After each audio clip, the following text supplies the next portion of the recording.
Salut les espions, bienvenue dans La Promesse est pour vous. Cette semaine est placée sous le hashtag GiveMe5. On traite des 5 ministères. On a vu lundi que l'Église avait un ministère à proprement dit et qu'en réalité les 5 ministères tels qu'on les connaît ont été donnés à l'Église pour la former, elle, à accomplir l'œuvre que le Seigneur veut et lui a confiée il y a 2000 ans. On a parlé ensuite mardi du ministère de l'apôtre, mercredi du ministère du prophète, et maintenant nous arrivons dans le ministère de l'évangéliste. On voit qu'il est parlé d'évangéliste dans la Bible concernant une personne en réalité, c'est Philippe. Philippe était évangéliste. Qu'est-ce que faisait Philippe? Tout simplement, Philippe allait dans des régions qui n'avaient pas encore entendu l'évangile, il annonçait le royaume de Dieu, la doctrine du salut. C'était quelque part un message qui se cantonnait à la base.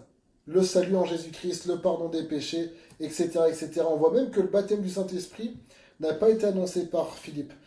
Après que Philippe ait prêché en Samarie, c'est les apôtres, Pierre et Jean, qui sont descendus et qui ont prié pour le baptême du Saint-Esprit.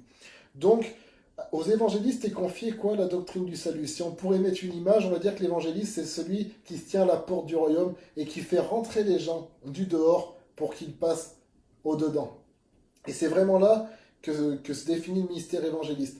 Pourquoi? Je vous parlais hier, je disais que l'apôtre et le prophète, c'était ceux qui construisaient les murs de l'église et que les autres ministères étaient ceux qui remplissaient l'Église. L'évangéliste, on le comprend bien entendu, c'est celui réellement qui va au dehors pour faire rentrer les gens, pour aller chercher ces brebis dont le Seigneur a dit, j'ai encore des brebis qui sont dehors de cet enclos et que je ferai rentrer. C'est à l'évangéliste qu'appartient vraiment cette dimension de faire rentrer les gens dans le salut. Alors vous me direz, mais on est tous appelés à prêcher l'évangile. Bien entendu, on évangélise tous. Mais l'évangéliste, c'est encore à une autre dimension. C'est celui qui va auprès des nations. On en connaît aujourd'hui des Reinhard Bonnke, par exemple. Reinhard Bonnke est un évangéliste. Il prêche la doctrine du salut. On a eu Billy Graham, qui nous a quittés il y a quelques temps pour rejoindre la patrie céleste à un âge fortement avancé, avec une belle carrière, sincèrement, dans l'œuvre du Seigneur. On a des évangélistes comme T.L. Osborne, par exemple, qui ont aussi rejoint le Seigneur. Les générations précédentes ont connu vraiment des grands évangélistes qui nous ont démontré quelle était l'œuvre de ce ministère à une échelle vraiment internationale. C'est des personnes qui vont dans des nations, qui ont cette capacité de rassembler des foules et de ramener ces foules au Seigneur. Le ministère évangéliste est beaucoup marqué si on parlait que l'apôtre avait cette autorité, voilà ce charisme, si on peut l'appeler ainsi, vraiment époustouflant pour venir imposer une œuvre, défricher. C'est une grande autorité qui est donnée au ministère apostolique. Et le ministère prophétique avec une grande capacité, les sens spirituels vraiment ouverts, en l'occurrence celui de voir, d'entendre, de parler, de sentir le royaume. Il y a vraiment une dimension, permettez-moi du terme mystique, dans le sens qui révèle les mystères. Et bien l'évangéliste est vraiment marqué aussi par cette dimension du miracle. Dieu accompagne l'évangile, la prédication du salut, avec tout ce qui concerne le salut, c'est-à-dire la guérison des cœurs, mais aussi la guérison physique. L'évangéliste amène tout ce que concerne le salut, en l'occurrence aussi la délivrance. C'est pour ça que dans des meetings d'évangélistes, on va souvent entendre parler, ouais, bah moi j'étais malade, j'ai été guéri, bah lui il était possédé, il a été délivré.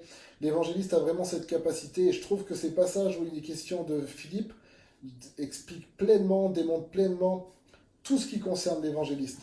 Donc c'est aussi un ministère qui travaille avec les églises locales. Pourquoi? Parce que c'est quelqu'un qui va se déplacer de lieu en lieu, qui va créer vraiment un regroupement de personnes auxquelles il va annoncer l'évangile, mais ensuite il faut que ces personnes elles puissent rentrer dans une structure, en l'occurrence l'église, et l'église locale, bien sûr l'église universelle, mais on sait que l'église universelle a été quelque part, je me comprends, sectionnée en église locale.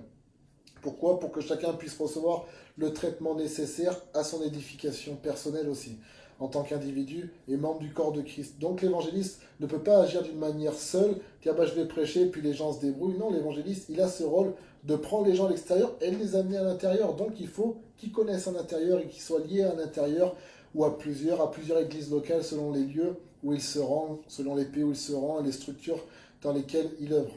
En tout cas, voilà, l'évangéliste est un ministère qui est vraiment prêté vers l'extérieur pour amener des gens à l'intérieur. Et aussi, l'évangéliste a aussi pour vocation de former d'autres évangélistes.